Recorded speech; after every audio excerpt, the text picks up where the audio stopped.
Terrassa ret homenatge amb una ofrena floral al qui fou president de la Generalitat, Lluís Companys, en el 69è aniversari del seu afusellament a Montjuïc. Nombrosos ciutadans han respost a la crida d'Esquerra Republicana per commemorar la mort a la plaça que du el seu nom de l'únic president elegit democràticament executat per desenvolupar les seves funcions. Aquest any l'homenatge ha estat marcat per la decisió de la Generalitat de demanar al govern espanyol la nul·litat d'un judici que la majoria considera que es va celebrar sense suficients garanties.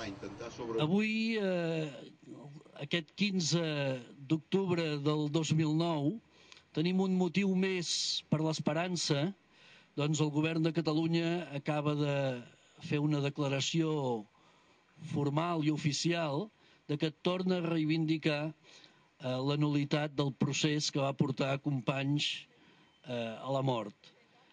Segurament molt tard, és veritat, però nosaltres som corredors de fons i finalment acabarem tenint allò que volem, que és la nul·litat del judici que va portar a Companys a la mort, a l'afusellament.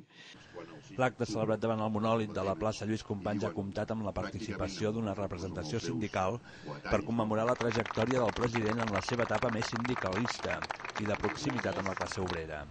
En els parlaments s'ha reiterat la il·legalitat del judici i les circumstàncies de la mort del president i de la necessitat de restituir la memòria. També es va destacar l'etapa de Companys més propera als treballadors quan es va acostar al fundador del Partit Republicà, Francesc Layret.